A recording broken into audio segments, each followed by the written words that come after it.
اب یہ وقت اللہ رب العزت کی بارگاہ میں خیرات مانگنے کا ہے، اور آج یہ لیلۃ القدر ہے۔ اللہ کریم آج اپنے بندوں کے لیے اپنی شان غفاری سے بے پناہ بخشش کا اعلان فرماتا ہے۔ کاش ان بخشے ہوئے لوگوں میں ہمارا بھی نام شامل ہو جائے۔ میرے عزیزوں، لیلۃ القدر کو لوگوں نے یہ سمجھا ہو کہ یہ شاپنگ کی رات ہوتی ہے یا عید کی تیاریوں کی رات ہوتی ہے۔ میرے عزیزوں، اتنا حسین موقع جس کو مل رہا ہو جہنم سے آزادی کا، اگر اسے پتہ چل جائے کہ جہنم ہے کیا چیز، اس کے دروازے کیسے ہیں، اس کے طبقات کیسے ہیں، تو میرے عزیزوں شاپنگ تو دور کی بات، وہ جینے کے اندر مزے ہی ختم کر لے گا۔ آج اللہ رب العزت کی بارگاہ میں اس کی خیرات مانگنے کا وقت ہے،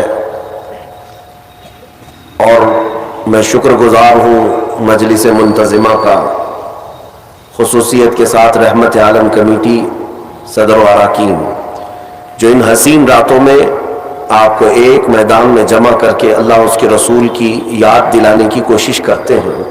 یقیناً یہ ایک بہت ہی عظیم کام ہے۔ تھوڑی دیر اگر آپ اپنی طرف نظر ڈالیں گے تو احساس ہوگا آپ کو، ایسا نہیں کہ اس پورے علاقے میں اتنے ہی مسلمان رہتے ہیں، بلکہ ہزاروں اور لاکھوں کی تعداد اور ہے جو یا تو بازار کی زینت بنے ہوں گے، یا سڑکوں پر ہوں گے، یا کچھ بستروں پر ہوں گے، لیکن ان سب میں اللہ رب العزت نے تمہیں اپنے ذکر کے لیے چنا ہے، اور اپنے حبیب پاک صلی اللہ تعالی علیہ وسلم کی مدح سرائی سننے کے لیے اللہ نے آپ کا انتخاب کیا ہے۔ یہ اس پروردگار کا کتنا بڑا احسان ہے کہ لاکھوں کے ہوتے ہوئے ہم جیسوں کو اپنے ذکر کے لیے منتخب کیا۔ آپ شکر بجا لیں اللہ رب العزت کا کہ آج کی اس رات مولا تو نے ہمیں بے حیائی اور خرافات سے بچا کر اپنے اور اپنے محبوب کے ذکر جمیل میں لگایا۔ حدیث پاک میں میرے آقا صلی اللہ علیہ وسلم فرماتے ہیں، جب رب تبارک و تعالی کسی بندے کے ساتھ بھلائی کا ارادہ فرماتا ہے تو اسے دین کی طرف دعوت دیتا ہے، دین کی طرف راستہ دکھاتا ہے، یا دین کی سمجھ اسے عطا کرتا ہے۔ اور ایک روایت میں ہے کہ جب اللہ تعالیٰ کسی بندے کے ساتھ بھلائی کا ارادہ فرماتا ہے تو اسے اپنے گھر کا راستہ آسان کرتا ہے، یعنی مسجدوں کی طرف اللہ اسے بلاتا ہے۔ اللہ کریم آپ سب کی رمضان کی عبادتیں، روزے، تراویح، ذکر و اذکار، صدقات و خیرات و زکوٰۃ سب قبول فرمائے۔ عزیزان گرامی، آج توبہ کی بھی رات ہے، یہ توبہ کی رات ہے۔ بعض صوفیہ اکرام اس کو توبہ کی رات سے بھی منسوب کرتے ہیں کہ اس سے بہتر موقع کب ملے گا آپ کو کہ خود رحمان یہ فرما رہا ہے کہ کوئی ہے مجھ سے بخشش طلب کرے میں اسے معاف کر دوں۔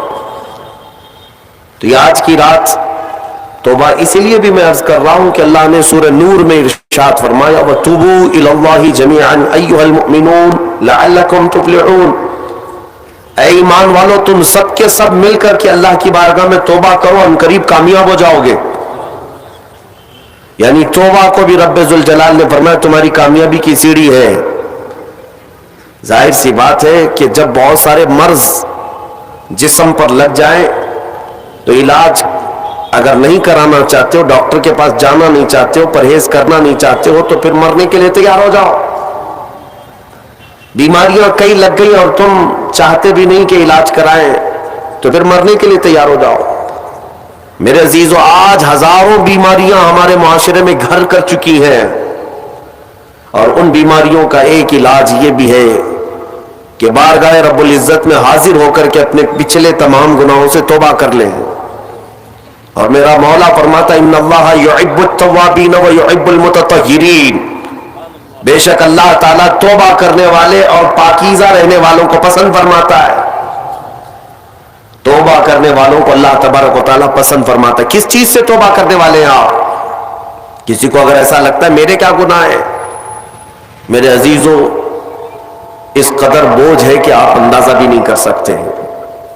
آج کی رات کسی کو غرور اور گھمنڈ بھی نہ آئے کہ میں نے رمضان کی پوری تراویح پڑھ لی، پورے روزے رکھ لیے، میرا کیا ہے؟ حساب کتاب میں اگر ہم عدل کے ترازو پر تولے جائیں تو پتہ نہیں ایک ہی روزے میں پھنس جائیں۔ اس لیے اور بھی دیگر بہت ساری بیماریاں گھر کر چکی ہیں۔ آج کی رات توبہ کرنا ہے اے نوجوانوں، لوٹ آؤ، تمہارا رب تمہارے انتظار میں۔ یہ حدیث پاک کے الفاظ میں آپ کے سامنے رکھتا ہوں۔ میرے آقا صلی اللہ تعالی علیہ وسلم نے صحابہ سے پوچھا کہ اے میرے صحابہ بتاؤ، ایک شخص صحرا میں سفر کر رہا ہے۔ صحرا میں، صحرا آپ نے دیکھا نہیں ہوگا، ڈیزرٹ۔ ہم دیکھیں افریقہ کے صحرا اور مصر کے صحرا کو 200 کلومیٹر 300 کلومیٹر تک ایک درخت بھی نہیں نظر آتا، چاروں طرف سے میدان، آسمان ایسا لگتا ہے کہ زمین سے لگا ہوا ہے، جس طرف بھی منہ کرو راستہ تو کچھ ہے نہیں، ریت میں چلنا ہے۔ تو صحرا کی موت بھی مشہور ہے تاریخ میں، اگر کوئی صحرا میں بھٹک جاتا تو پیاس کی شدت سے وہ صحرا میں مر جاتے، ہزاروں کی لاشیں وہاں ریت میں پڑی رہتی ہیں، راستہ بھٹک جاتے تھے، کیونکہ وہاں کوئی راستہ بنا ہوا ہے، ڈائریکشن پتہ ہی نہیں چلتا کدھر جانا ہے، جس طرف بھی جاؤ سیدھا ہی لگتا ہے۔ صحرا میں ایک بندہ سفر کر رہا ہے، حضور نے مثالاً عرض کیا، ارشاد فرمایا مثال کے ساتھ۔ میرے آقا فرماتے ہیں وہ اپنی اونٹنی کے ساتھ، اپنے ساز و سامان کے ساتھ صحرا میں سفر کر رہا تھا، بیچ میں راستے میں تھک گیا اور سونے کے لیے ایک جگہ بیٹھا، سویا تو سو کر جب بیدار ہوا تو دیکھا اس کی اونٹنی ساز و سامان سمیت غائب ہے، پورا اس کا توشہ دان، سارا ساز و سامان اور اونٹنی کے ساتھ غائب ہے۔ اب سفر کرے گا کیسے؟ صحرا میں جائے گا کدھر؟ اٹھنے کے بعد بہت تلاشا، اس کا اونٹ اسے نہیں ملا، نہ اس کا ساز و سامان، بھوک بھی شدت کی، پیاس بھی شدت کی۔ اب سفر اس کے لیے موت کا قریب کا وقت ہے، تھک گیا۔ میرے عزیزوں، واپس وہ تھک ہار کر کے ایک جگہ سویا، ایک جگہ سو گیا، اور جب نیند سے بیدار ہوا تو دیکھا اس کی اونٹنی ساز و سامان کے ساتھ اس کے پاس کھڑی ہے۔ توجہ چاہتا ہوں، اب میرے آقا صلی اللہ علیہ وسلم صحابہ سے پوچھتے ہیں، یہ مثال عربوں کو دی گئی تھی کیونکہ وہ اونٹ کے سفر کو بھی جانتے تھے اور صحرا کو بھی جانتے تھے۔ حضور نے پوچھا صحابہ سے، اس اونٹنی والے کو کتنی خوشی ہوگی؟ تھک ہار کر کے ساری امیدیں ختم ہو گئی تھی، پھر اچانک اس کو ساز و سامان کے ساتھ اس کی سواری مل گئی تو کتنی خوشی ہوگی؟ صحابہ نے کہا یا رسول اللہ، اس کی زندگی کی وہ سب سے بڑی خوشی ہوگی، کیونکہ اس کی کھوئی ہوئی چیز مل گئی، اس کا راستہ اب آسان ہو جائے گا، اس کے زندہ رہنے کی امیدیں جاگ گئی۔ نبی اکرم صلی اللہ تعالی علیہ وسلم ارشاد فرماتے ہیں بلا تشبیہ و بلا تمثیل، میرے آقا فرماتے ہیں اے میرے صحابہ، اس سے زیادہ خوشی جب بندہ گناہوں سے توبہ کر کے آتا ہے تو مولا خوش ہوتا ہے کہ میرا بندہ میرے پاس واپس آ گیا، میرا بندہ میرے پاس واپس آ گیا۔ اور رب تبارک و تعالیٰ فرشتوں پر رشک فرماتا ہے، جب بھٹکا ہوا کوئی واپس اپنے راستے پر آتا ہے تو رحمان خوش ہوتا ہے۔ میرے عزیزوں، میں نے یہ بھی پڑھا، ہمارے گناہوں کی وجہ سے، ہماری بدعمالیوں کی وجہ سے یہ پوری کائنات کی ہر چیز خفا ہوتی ہے۔ آپ کیا سمجھتے ہیں کہ درخت تمہیں سلام کر رہے ہوتے ہیں؟ یہ زمین یا آسمان تمہیں دعائیں دے رہے ہوتے ہیں؟ یہ ہمارے گناہوں کو اپنے سامنے آنکھوں سے دیکھ کر کے اللہ کی بارگاہ میں کہتے مولا تو انہیں ہلاک کیوں نہیں کرتا؟ زمین بھی کہتی ہے کہ مولا تو حکم دے میں پٹ جاؤں اور اندر ان کو سمو لوں۔ یہاں تک کہ فرمایا گیا سمندر روزانہ جلال میں آتا ہے گناہوں کی کثرت کی وجہ سے۔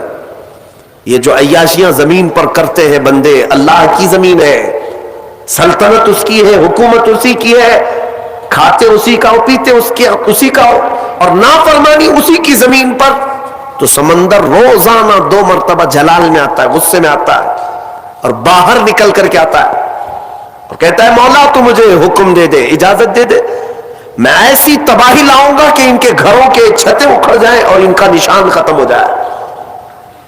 رب تبارک و تعالیٰ کا حکم ہوتا ہے سمندر تو واپس چلا جا، میں اپنے بندوں کے توبہ کا انتظار کر رہا ہوں۔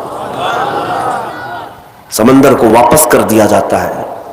آپ دیکھیں پانی ابال کھاتا ہے، موجیں تھپیڑے مارتے ہوئے کنارے تک آتی ہیں اور پھر چلی جاتی ہیں، پھر چلی جاتی ہیں۔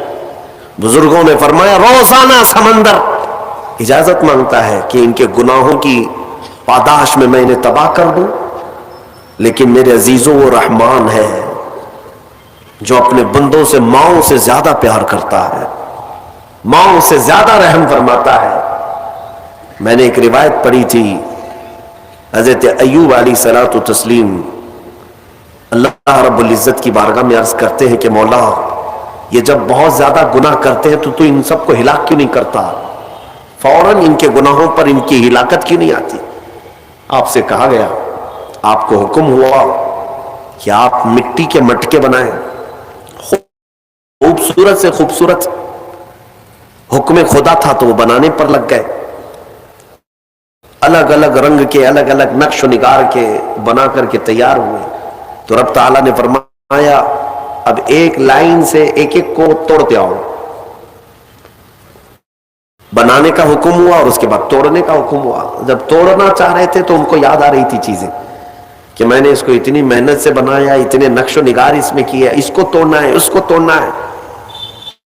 ان کا دل پسیج گیا کہ اپنی محنت سے ہاتھوں سے بنایا ہوا یہ مٹکا ہے، اس کو اپنے ہاتھوں سے توڑ دو۔ حکم تھا رب تعالیٰ کا۔ تو رب تبارک و تعالیٰ نے فرمایا ایوب تم نے مٹی کے مٹکے ہاتھوں سے بنائے اور توڑنے کا تمہارا دل نہیں کرتا، یہ پورے بندے میری دست قدرت سے بنائے ہوئے ہیں۔ یہ رب تبارک و تعالیٰ کی مخلوق ہے، کیا میں ان کو ایسے ہی ہلاک کر دوں؟ میرے عزیزوں جلدی عذاب نہیں آتا، چوریاں بھی عروج پر ہوتی ہیں، زنا بھی عروج پر ہوتے ہیں، ڈکیت بھی ہوتے رہتے ہیں، لیکن پھر بھی مولا کریم مہلت پر مہلت دیتا ہے، مہلت پر مہلت۔ جلد کسی کے گناہوں کو آشکار بھی نہیں کیا جاتا۔ ہاں حضرت عمر فاروق رضی اللہ تعالیٰ عنہ کے زمانے میں ایک شخص شراب کے جرم میں پکڑا گیا، اس کو سزا کے لیے لایا گیا، تو اس نے کہا کہ حضور معاف کر دیں، میرا پہلا جرم ہے، اس کے بعد نہیں کروں گا۔ آپ نے فرمایا تو جھوٹ بولتا ہے، تو جھوٹ بولتا ہے۔ کہا کہ نہیں سچ کہہ رہا ہوں کہ پہلی بار پکڑا گیا ہوں، پہلی بار میں نے ایسا کیا ہے۔ انہوں نے کہا نہیں تو جھوٹ بولتا ہے۔ جب سختی کی گئی تو پتا چلا اس نے اس سے پہلے 10 بار کیا ہے۔ لوگوں نے پوچھا آپ اتنا یقین کے ساتھ کیسے کہہ رہے؟ امیر المومنین نے فرمایا مجھے میرے رب کی ذات پر یقین ہے، وہ پہلے گناہ پر جلدی پکڑ نہیں کرتا، چھپاتا ہے۔ مولانا روم رحمت اللہ تعالی علیہ فرماتے ہیں مثنوی میں، آپ کو میں بتاتا ہوں میرے عزیزو، آج پلٹنے کی رات ہے، آج واپس بارگاہ رب میں آنے کی رات ہے۔ میں نوجوانوں سے آج صرف اپیل کر سکتا ہوں چھوڑو اس لال و رنگ کی دنیا کو، اس سے ہونا کچھ نہیں ہے سوائے داغ دھبے کے۔ تم اپنی زندگی کو اگر عیاشیوں کے نظر کر دو گے کہ کچھ نہیں حاصل ہونا ہے، کچھ نہیں حاصل ہونا ہے۔ ان گناہوں کی لذت زیادہ دیر کی نہیں، بہت جلدی ایکسپائر ہو جاتی ہے، اور نیکیوں کی لذت قبر نہیں حشر میں بھی باقی رہتی ہے۔ چھوڑ دو ان زندگیوں کو اور واپس آؤ بارگاہ مولا میں۔ مولانا روم فرماتے ہیں مدینے میں ایک سارنگی رہتا تھا، سارنگی بانسری بجانے والا، اسی سے اس کی کمائی چلتی تھی، بجاتا تھا سریلی آواز، سریلی اس سے میوزک نکلتی تھی، لوگ سنتے تھے۔ وقت گزرتا گیا، اسی کی کمائی میں چلتے رہے، لیکن ایک بات یاد رکھنا ہے نوجوانوں، وقت سب کے ساتھ ہمیشہ ویسا نہیں رہتا۔ آج جو نوجوان ہیں کل بوڑھے ہو جائیں گے۔ آج بہت سارے نوجوان یہ سمجھتے ہیں کہ مجھے کیا فرق ہے، میرے پاس طاقت ہے، قوت ہے، میرے پاس مال ہے، میں جو چاہوں کر لوں گا۔ وقت سب کے ساتھ یکساں نہیں رہتا، بہت جلدی چیزیں زائل ہو جاتی ہیں، ختم ہو جاتی ہیں۔ ہم نے ان لوگوں کو بھی دیکھا ہے جن کے بارے میں، ابھی میں زیادہ پرانی بات نہیں کر رہا ہوں، 10 سال پہلے کی بات، جن کا یہ اعلان تھا کہ اتنا مال ہے کہ ہماری 7 پشتیں کھا سکتی ہیں، لیکن اسی بندے کو میں آج دیکھتا ہوں وہ 10-10 روپے مانگتا ہے، 10-10 روپے آج بھی مانگتا ہے۔ کہاں گئی دولت؟ ایک حالت میں ہمیشہ انسان نہیں رہتا، بدل جایا کرتی ہیں کیفیتیں۔ وہ سارنگی جو زندگی بھر بانسری بجا بجا کر کے پیسہ کماتا تھا، 80 سال کا ہو گیا، سانس پھولنے لگی.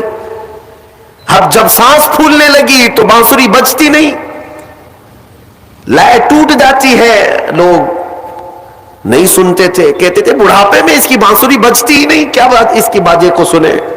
لوگ چھوڑ چھوڑ کر کے جانے لگے، نہ کوئی محفل گرم ہوتی، نہ کوئی اس کو پیسہ دینے والا تھا. اور اب تو ایسے حالت ہو گئی کہ اس بوڑھے کے 80 سال کی عمر میں پیٹ کے لالے پڑ گئے، کھانے پینے کے لیے کچھ نہیں ہے. جو کچھ بھی ملتا تھا وہ بانسری کے بجانے سے ملتا تھا. تھک ہار کر کے اپنی بانسری کو لے کر کے آیا جنت البقیع قبرستان، مدینہ طیبہ کا مشہور قبرستان. غالباً ایسی کوئی مقدس رات رہی ہوگی، یہ حضرت عمر فاروق کا زمانہ ہے. رات کافی ہو چکی، مدینہ سو رہا، مدینے کے لوگ سو رہے ہیں. اور وہ قبرستان میں آیا اور قبروں کو دیکھنے لگا. کہا عنقریب میرا بھی یہیں جانا ہے، مجھے بھی منو مٹی تلے اب دب جانا ہے. چند لمحوں کا میں مہمان ہوں، چند دنوں کا پتہ نہیں. اور زندگی بھر بانسری بجا بجا کر کے کھاتا رہا. آج کے دن اس نے کیا کیا، بانسری اٹھایا اور توڑ دیا. لکڑی کی ہوتی تھی، توڑ دیا اور کہا اے رحمان تیرا بندہ ہوں، دنیا نے مجھے کھلانا پلانا چھوڑ دیا ہے، کیا اب تو بھی نہیں کھلائے گا، کیا تو بھی نہیں پلائے گا. وہ پکارتا رہا اور روتا رہا اور کہا میرے پاس اس کے علاوہ اب کوئی دروازہ باقی نہیں ہے کہ میں پلٹ کر کسی اور سے سوال کروں. لوگ عزت دیا کرتے تھے، بانسری والا سارنگی والا بڑی میٹھی آواز میں بجاتا تھا. آج جب ایسی کیفیت آئی تو سارنگی بانسری توڑ دیا اور پکارتا پکارتا تھک ہار کر اسی قبرستان میں مٹی میں ہی سو گیا. تھک کر کے گر گیا نیچے. جانتے ہیں سیدنا عمر ابن خطاب رضی اللہ تعالیٰ عنہ مسجد نبوی میں رات کے وقت قرآن پڑھ رہے تھے، عبادت میں مشغول تھے. آپ کی آنکھیں کیا بند ہوئی، مصطفیٰ کریم صلی اللہ تعالیٰ علیہ وسلم تشریف لائے. کہا عمر اٹھو مسجد سے، جاؤ جنت البقیع میں میرا ایک غریب امتی بھوکا ہے، میرا ایک غریب امتی بھوکا ہے. میرے رب نے حکم دیا کہ اس کے کھانے پینے کا انتظام کرو. اللہ اکبر. حضرت عمر بیدار ہوئے کہ رسول پاک صلی اللہ علیہ وسلم حکم فرمائے اور رحمان کا حکم آیا کہ کوئی کھانے کے لیے مجبور ہے. تو حضرت عمر کہتے ہیں کہ ضرور کوئی مقدس مہمان ہے میرے مصطفیٰ کا، کوئی مقدس مہمان ہے، کوئی بڑا نیکوکار آدمی ہے جس کے لیے مولا نے حکم فرمایا. اپنے گھر سے توشہ بنوایا اور اچھی غذا بنوائی اور لے کر کے خود اپنے ہاتھ سے جنت البقیع آئے اس مہمان کو ڈھونڈنے کے لیے. کون مقدس مہمان ہے؟ پورے قبرستان میں کوئی نظر نہیں آیا اور اس مٹی پر یہی بوڑھا کمزور اپنی بانسری توڑے ہوئے گرا ہوا نظر آیا. آپ گئے، اس کو جگایا، پوچھا کون ہو؟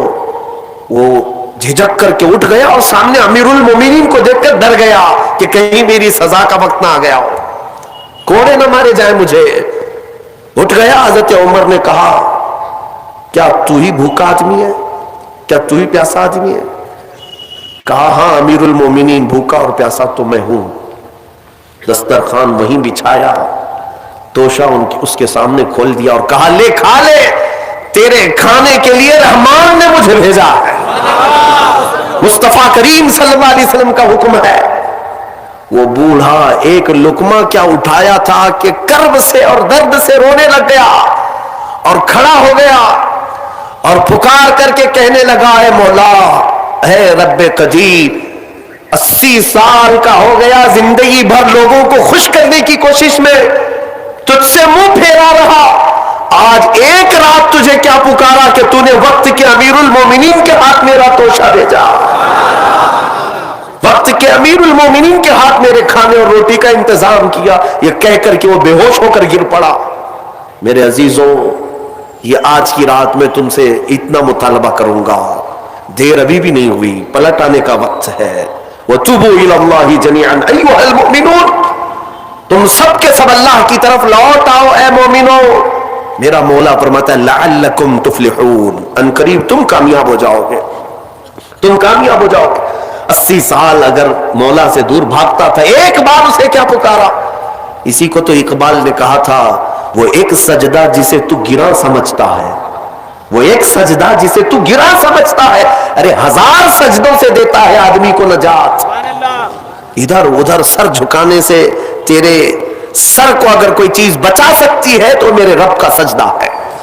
یہاں جھک گئے تو مولا ہر جگہ جھکنے سے بچا لے گا، یہاں کے فقیر ہو گئے تو مولا ہر جگہ کے فقر سے بچائے گا، اس بارگاہ کے محتاج ہو گئے تو دنیا کی محتاجی سے بچائے گا۔